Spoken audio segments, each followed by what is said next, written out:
Entries or by fools.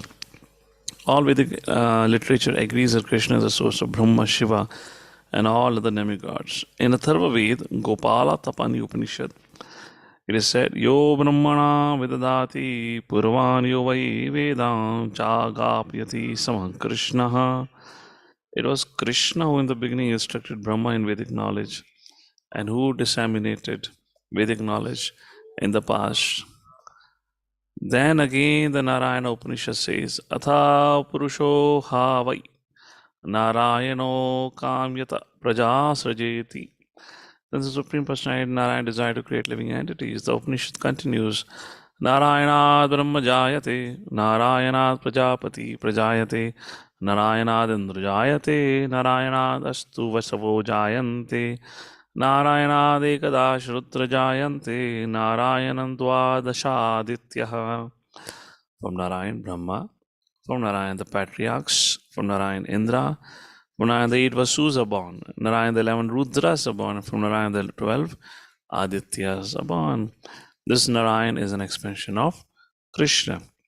It is said in the same Vedas, Brahmanyo Devaki Putraha, the son of Devaki, Krishna is the Supreme Personality. Then it said, Eko vai Narayana asin na Brahma na Ishano na Po Nagni Namo Samo Neme Dhyau a Prithvi na Nakstarani na Suryaha. In the beginning of the creation, there was only one Supreme Personality. There was only the Supreme Personality. No Brahma, no Shiva, no water, no fire, no moon, no stars in the sky, no sun. In the Maha Upanishad, it is said Lord Shiva was born from the forehead of the Supreme Lord. Does the Vedas say that it is the Supreme Lord, the creator Brahma Shiva, who is to be worshipped? In the Moksha Dharma, Krishna also says, Prajapatim cha rudram chapi ahameva sajami vai tau kimam na vijanito mamaya vimohito. The patriarchs, Shiva, and others are created by me, though they do not know that they are created by me because they are delivered by my illusory energy. In the Varapurana, it is also said, Narayana paro devas tasma jatas chaturmukha tasma rudro bhavad sacha sarvagnatam gataha. Narayana is the Supreme Personality God, and from him Brahma was born, from whom Shiva was born. Lord Krishna is the source of all generations, and is called the most efficient cause of everything. He says, because everything is born of me, I am the original source of all. Everything is under me, no one is above me. There is no supreme controller other than Krishna. One who understands Krishna in such a way from bona fide spiritual master, with references from Vedic literatures, engages all his energy in Krishna consciousness and become a truly learned person. In comparison to him, all others who do not know Krishna properly are but fools. Only a fool would consider Krishna to be an ordinary man. A Krishna conscious person should not be bewildered by fools. He should avoid all unauthorized commentaries, interpretations on Bhagavad Gita, and proceed in Krishna consciousness with determination and firmness. So Srila Prabhupada gave various Vedic references saying that how Krishna is the source or Narayana is the source of everything, even the best of the devatas. Text number 9.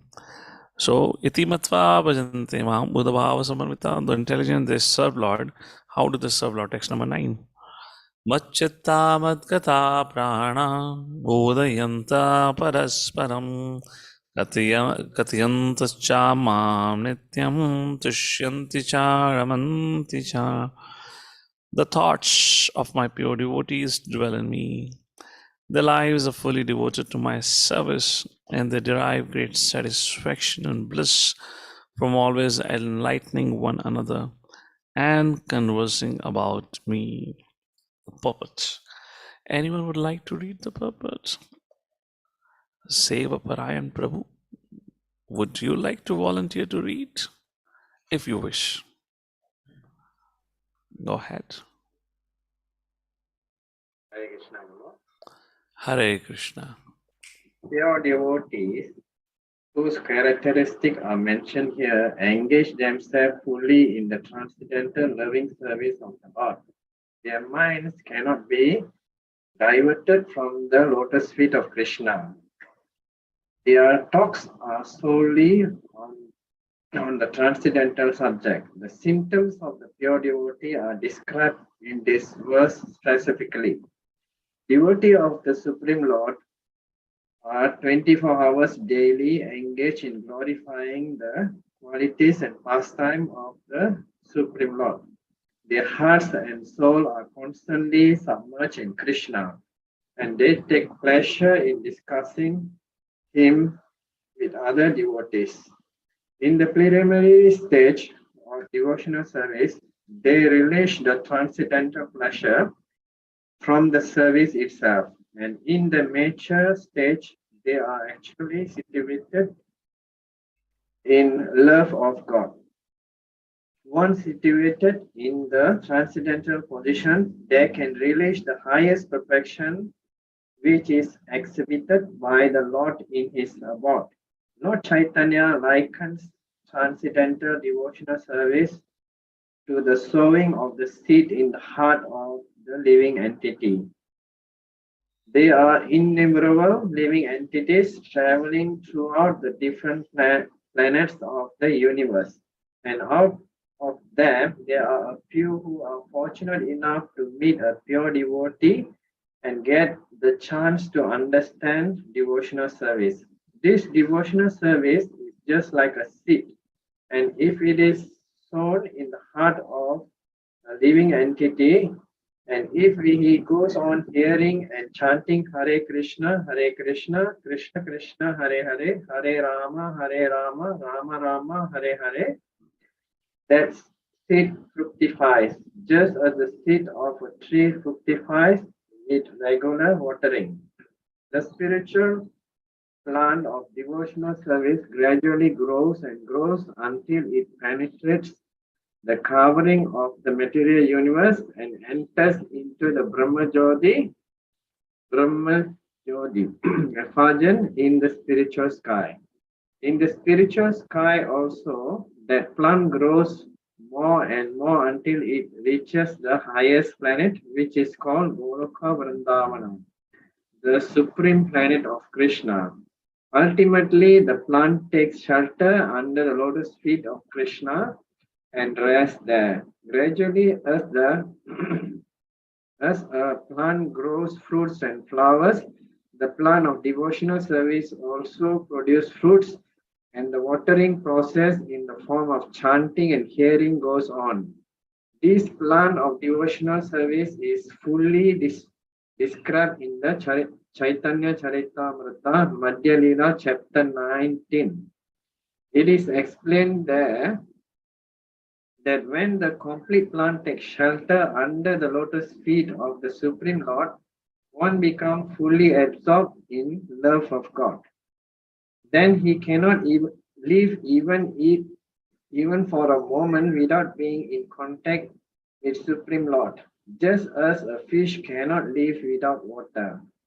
In such a state, the devotee actually attains the transcendental qualities in contact with the Supreme Lord. The Srimad Bhagavatam is also full of such narrations about the relationship between the Supreme Lord and his devotees. Therefore, the Srimad Bhagavatam is very dear to the devotee, as stated in the Bhagavatam itself. Srimad Bhagavatam Purana Amala Yat Vaishnavanam Priyam. In this narration, there is nothing about material activities, economic development, sense gratification, or liberation. Srimad Bhagavatam is the only narration in which the transcendental nature of the Supreme Lord and his devotee is fully described. Thus, the realized soul in Krishna consciousness take continual pleasure in hearing such transcendental literatures, just as a young boy and girl take pleasure in association. Hare Krishna.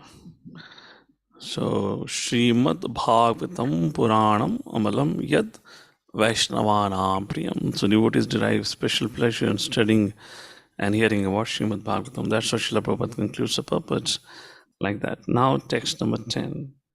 These are the four shloka 8, 9, 10, 11, which we discussed yesterday, are the Chatushloki of Bhagavad Gita, which establishes the foundation and the goal of Bhagavad Gita.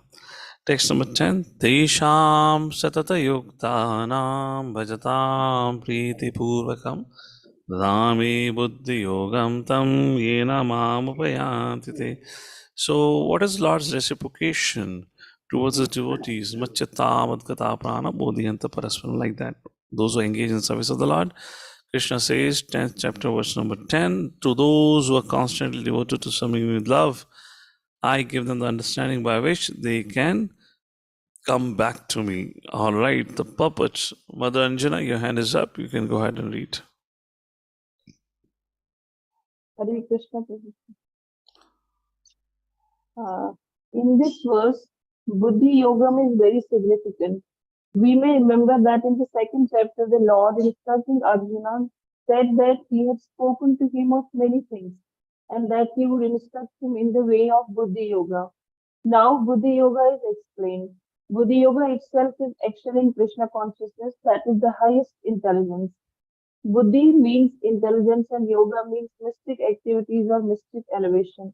When one tries to go back home, back to Godhead and takes fully to Krishna consciousness in their devotional services, action is called Buddhi Yoga. In other words, Buddhi Yoga is a process by which one gets out of the entanglement of this material world. The ultimate goal of progress is Krishna. People do not know this, therefore, the association of devotees and a bona fide spiritual master are important. One should know that the goal is Krishna, and when the goal is assigned, then the path is slowly but progressively transversed, and the ultimate goal is achieved. When a person knows the goal of life but is addicted to the fruits of activities, he is acting in karma yoga. When he knows that the goal is Krishna, but he takes pleasure in mental speculations to understand Krishna, he is acting in Jnana Yoga. And when he knows the goal and seeks Krishna completely in Krishna consciousness and devotional service, he is acting in Buddhi Yoga, Bhakti Yoga, or Buddhi Yoga, which is a complete yoga. This complete yoga is the highest perfectional stage of life. A person may have a bona fide spiritual master and may be attached to a spiritual organization, but if he is still not intelligent enough to make progress, then Krishna from within gives him instructions so that he may ultimately come to him without difficulty. The qualification is that a person always engage himself in Krishna consciousness and with love and devotion render all kinds of services. He should perform some sort of work for Krishna, and that work should be with love. If a devotee is not intelligent enough to make progress on the path of self realization but is sincere and devoted to the activities of devotional service, the Lord gives him a chance to make progress and ultimately attain to him. Hare Krishna. Text number 11. And Krishna says further, not only I give the intelligence, I also destroy their ignorance. Tesham evanukam partham aham agyanajam tamaha nashyami atma bhavasto jnanadipena bhasvada. To show them special mercy, I, dwelling in their hearts, destroy with the shining lamp of knowledge the darkness born of ignorance. When Lord Chaitanya was in Benares promulgating the chanting of Hare Krishna, Krishna Krishna, Hare Hare, Hare Ram, Ram Ram, Hare Hare, thousands of people were following him. Prakashananda Saraswati, very influential in ISKCON in Benares at that time, derided Lord Chaitanya for being a sentimentalist. Sometimes Mayavadi philosophy criticizes the devotees because they think that most of the devotees are in the darkness of ignorance and are philosophically naive sentimentalists. Actually, that's not a fact. There are very, very learned scholars who have put forth the philosophy of devotion, but even if a devotee does not take advantage of the literatures or of his spiritual master, if he is sincere in his devotional service, he is held by Krishna himself within his heart. So the sincere devotee engaged in Krishna consciousness cannot be without knowledge. The only qualification that will carry out devotional services in full Krishna consciousness. The Mayavadi philosophers think that without discriminating, one cannot have pure knowledge. For them, the science is given by the Supreme Lord. Those who engage in pure devotional service, even though they may be without sufficient education, even without sufficient knowledge of the Vedic principles, are still held by the Supreme God, as stated in this verse. The Lord tells Arjuna that basically there is no possibility of understanding the absolute truth simply by speculating, for the Supreme Truth is so great that it is not possible to understand Him or to achieve him simply by making a mental effort. Man can go on speculating for several millions of years, and if he is not devoted, he is not lover of the Lord, he will never understand Krishna, the Supreme Truth. Only by devotion service the Supreme Truth Krishna preached, and by his inconceivable energy he can reveal himself to the heart of pure devotee. The pure devotee always has Krishna within his heart, and with the presence of Krishna, who is just like the sun, the darkness of ignorance is at once dissipated. This is the special mercy rendered to the pure devotee or by Krishna. Due to the contamination of material association, though many millions of us, one's heart is always covered with the dust of materialism. But when engages in devotional service and constantly chant Hare Krishna, the dust quickly clears and one is elevated to the platform of pure knowledge. The ultimate goal, Vishnu, can be attained only by this chant and by devotional service, and not by mental speculation or argument. The pure devotee does not have to worry about the materialistic life. He need not be anxious because he removes the darkness. When he removes the darkness from his heart, everything is provided automatically by the Supreme Lord. This is the essence of the teachings of Bhagavad Gita. By studying Bhagavad Gita, one can become a soul completely surrendered unto the Supreme Lord, engaged in his pure devotion service. As the Lord takes charge, one becomes completely free for all kinds of materialistic endeavors. All right. Lord Shri Krishna, having spoken all this, establishing his supremacy and how he is grateful to the devotees and the activities, describing the activities of devotees, now Arjuna speaks from verse number 12 to 15. And he says, Param Brahma Param Dhama Pavitram Paramam Bhavan Purusham Shashvatam Devyam Adi Devam Majam Vibham Ahaswam Rishiyah Sarve Devash Naradastata Asato Devalo Vyasaswam Chaiv Bravishime. Arjuna said, You are the Supreme Personality Godhead, the ultimate abode, the purest absolute truth. You are the eternal, transcendental, original person, the unborn, the greatest. All the great sages such as Narada, Asita, Devala, Vyasa confirm this truth about you, and now you yourself are declaring it to me. Purport, the third line. Arjuna, after hearing the essential 4 verses of Bhagavad Gita in this chapter, became completely free from all doubts and accepted Krishna as the Supreme Personality of Godhead. Therefore, he at once declared boldly, You are Param Brahma. And previously, Krishna stated that he is the originator of everything and everyone. Every demigod and every human being is dependent on him. Like that. This has already been explained in the previous verses by the Lord. Now, by his grace, Arjuna is accepting him as a supreme truth in concordance with the Vedic injunction. It is not that because Krishna is Arjuna's intimate friend, Arjuna is flattering him by calling him the supreme person or personality Godhead. Whatever Arjuna says in these 2 verses is confirmed by the Vedic truth. Vedic injunctions affirm that only one who takes to devotional service to the Lord can understand him, whereas others cannot. Each and every word of this verse spoken by Arjuna is confirmed by Vedic injunctions. And the Kena Upanishad is stated that Supreme Brahman is the rest for everything. And Krishna has already explained that everything is resting on him. The Mundaka Upanishad confirms that Supreme Lord in whom everything is resting can be realized only by those who engage constantly in thinking of him. This constant thinking of Krishna is Smaranam, one of the methods of devotional service. It is only by devotional service to Krishna that one can understand his position and get rid of this material body. In the Vedas, the Supreme Lord is accepted as the purest of pure. Krishna is the purest of pure, can become purified. And one who understands Krishna can become purified from all sinful activities. One cannot be disinfected from sinful activities unless he surrenders unto the Supreme Lord. Arjuna's acceptance of Krishna as the Supreme Pure complies with the injunctions of Vedic literature. This is also confirmed by great personality of whom Narada is the chief. Coming to the last paragraph. Here Arjuna expresses himself through the grace of Krishna. If we want to understand Bhagavad Gita, we should accept the statement in these 2 verses. This is called Parampara system. Acceptance of the disciplic succession. Unless one is in the disciplic succession, he cannot understand Bhagavad Gita. It is not possible by so-called academic education. Unfortunately, those proud of their academic education, despite so much evidence in Vedic literatures, stick to their obstinate conviction that Krishna is an ordinary person. Text number 14. I have full faith, my dear Lord, of whatever you have told me. Sarvanetam ratam manye yanma vadasi keshava nahite bhagavan vyaktim vidudeva nadanava. O Krishna, I totally accept as truth all that you have told me. Neither the demigods nor the demons, O Lord, can understand your personality. Jai. Mother Sangeeta, if you are there, would you like to read the purports? Hare Krishna Prabhuji. Yes. Yeah, the Supreme Lord Krishna can be known by persons who are in relationship with him through the discharge of devotional service, like Arjuna and his followers. Wait a Person second. Which purport are you reading? Text number 14, we have to read purport. sorry, Prabhuji. Arjuna herein confirms that persons of faithless and demonic nature cannot understand Krishna.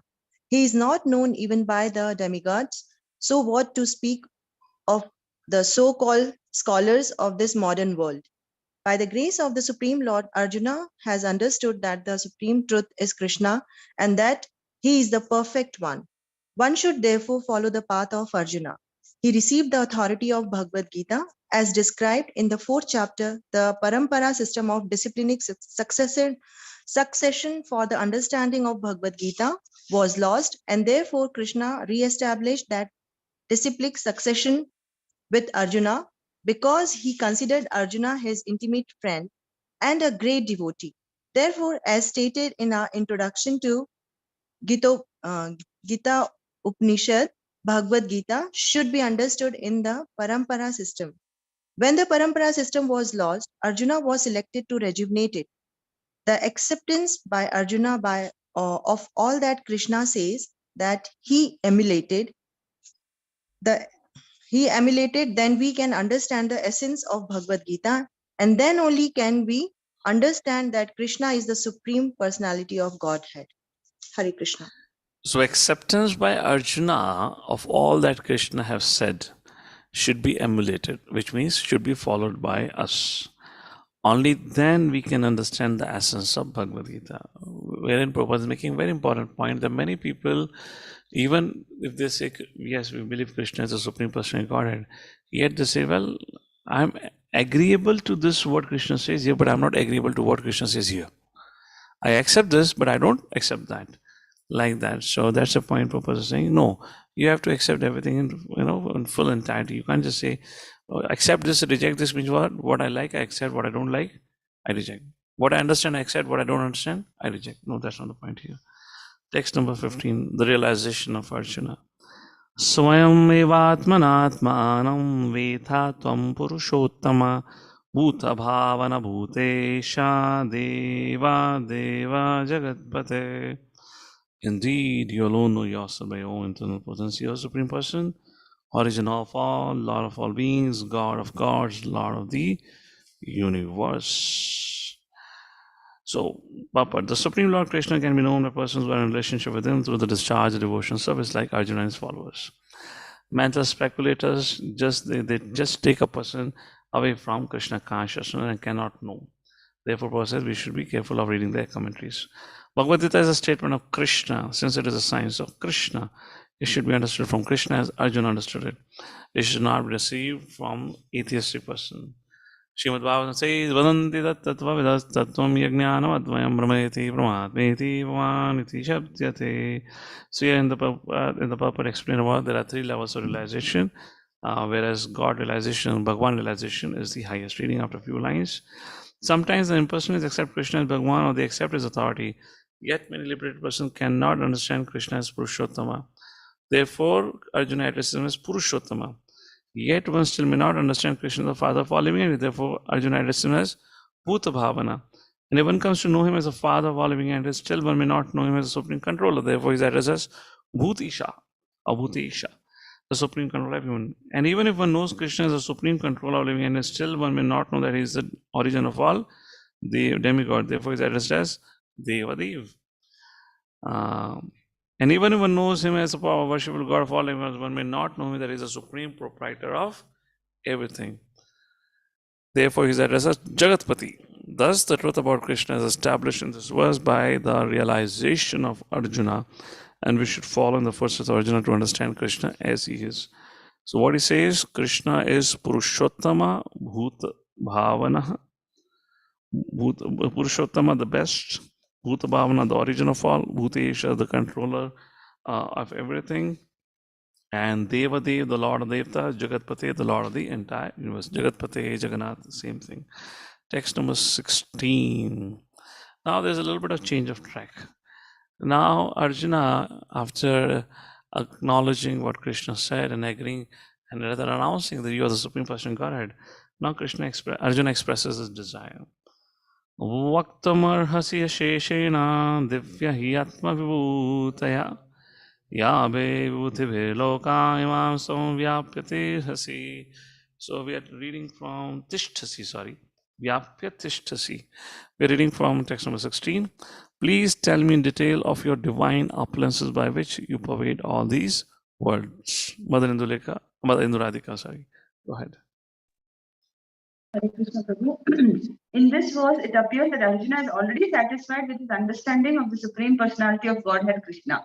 By Krishna's grace, Arjuna has personal experience, intelligence, and knowledge, and whatever else a person may have. And through all these agencies, he has understood to be the Supreme Personality of Godhead. For him, there is no doubt, yet he is asking Krishna to explain his all-pervading nature. People in general and the impersonalists in particular concern themselves mainly with the all-pervading nature of the Supreme. So Arjuna is asking Krishna how he exists in all his all-pervading aspects through his different energies. One should know that this is being asked by Arjuna on behalf of the common people. Text number 17. How can I understand you, or please explain me about your divine opulences? Now, text number 17. How can I always remember you? Katham vidyamaham yogim tvam sada parichintayan keshu keshu cha bhaveshu chintyasi bhagavan maya. O Krishna, O Supreme Mystic, how shall I constantly think of you, and how shall I know you? In what various forms are you to be remembered, O Supreme Personality of Godhead? Anyone else would like to read the purport? You can read Mother Priyanka. Go ahead.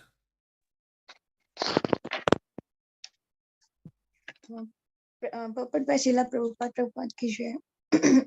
As it is stated in the previous chapter, the Supreme Personality of Godhead is covered by his Yogmaya. Only surrendered souls and devotees can see him. Now Arjuna is convinced that his friend Krishna is the Supreme Godhead, but he wants to know the general process by which the all-pervading Lord can be understood by the common man. Common man, including the demons and atheists, cannot know Krishna because he is guarded by his Yog Maya energy. Again, these questions are asked by Arjuna for their benefit. The superior devotee is concerned not only for his own understanding, but for the understanding of all mankind. So Arjuna, out of his mercy, because he is a Vaishnava, a devotee, is opening for the common man the understanding of all pervasiveness of the Supreme Lord. He addresses Krishna specifically as Yogin because Sri Krishna is the master of the Yogmaya energy by which he is covered and uncovered to the common man.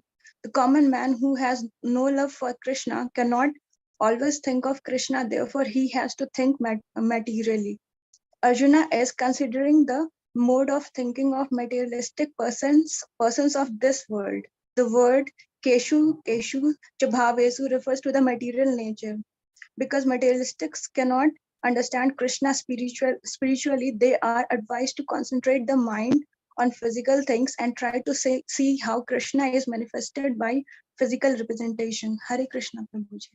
Hare Krishna. And the last was spoken by Arjuna, after which Lord Shri Krishna will begin to describe his divine opulences until the end of the chapter. So text number 18. Arjuna says the proof of hearing is transformation of heart. Vistrenatmano yogam vibhutim cha janardana bhuya katyat hi shanvato nashti me mritam. O Janardhan, again please describe and tell the mystic power of your opulences. I am never satiated in hearing about you, for the more I hear, the more I want to taste the nectar of your words. All right, Mother Yagya, go ahead. Text number 18, purports. Done with Pranam Prabhuji. Yes. Purport. A similar statement was made to Sutta Goswami by the rishis of Naimisharanya, headed by Shaunaka. That statement is Vayam tu na vitrapayama uttama shloka vikrame yat shrinvatam rasa jnanam swadu swadu pade pade.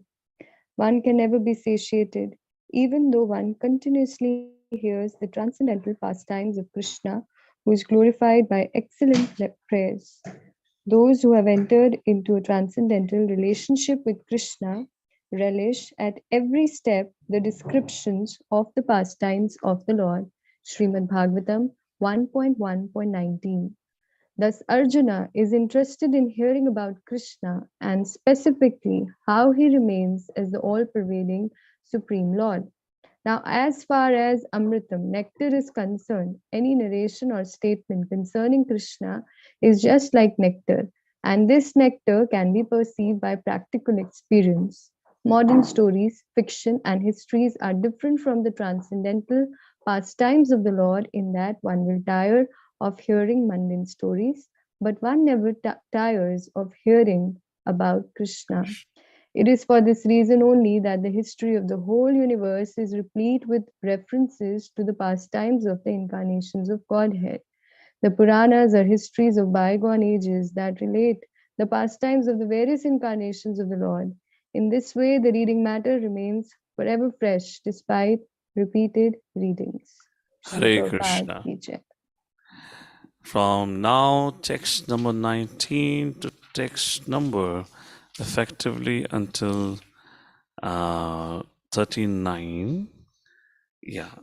So until this verses, Lord Shri Krishna will give a kind of examples of his divine opulences. But how does he explain his divine opulences is by giving an example with which we can understand. Inferential logic, unseen is proven by the seen.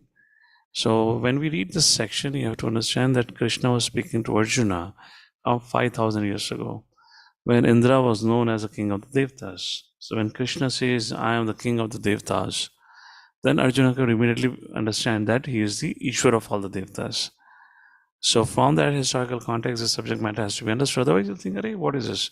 There's no mountain by this name. There's no plant by this name today. Not like that.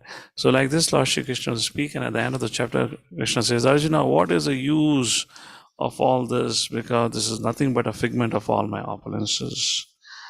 Almighty conqueror of enemies, there is no end to my divine manifestation. What I've spoken to you is but a mere indication of my infinite opulences. 41. Know that all opulent, beautiful, and glorious creations spring from but a spark of my splendor. But what need is there, Arjuna, for all this detailed knowledge? With a single fragment of myself, I pervade and support this entire universe. And the one Krishna says, I pervade and support this entire universe. Arjuna became curious about that form by which he supports and pervades the entire universe. And with that comes chapter 11, the universal form, where Arjuna makes a request. My dear Lord, hearing is good, but sometimes seeing is also required. You have been speaking to me all this while. I need some PowerPoint presentation. Or at least show me some video. These days, many speakers, while giving a lecture, will give you 5 minutes video. And then at the end of the class, you ask, what do you remember? They only remember what the video told them. They don't remember anything else, what the speaker spoke. So I was like, my dear Lord, very good, very good. I'm happy hearing you. But I need some display now. So that is what the 11th chapter would be. We'll see that. We'll see that after a little break now. As I'm traveling today evening, I'll be away for some time. So how do we do? If you all want, we can say about it. You all want, you can come and continue the reading, and then I can resume when I come. So let's do this thing. I'll put a message. You all are part of the Be a Yogi group, right? I'll put a message there. So I need not be, because you're just reading it. So one of you can take a lead here from there. So I'll put a message, because I would prefer that the momentum continues. There should not be a break. That would be my preference. So, you all can come together and continue the reading like that. And I'll see if I can have one of the students from here who can lead the effort. And all of you can one by one read the purport and continue reading. That would be my humble suggestion for everyone. Why to stop our reading for that reason? All right. And until then, have a wonderful time. Jagadguru Srila Prabhupada ki.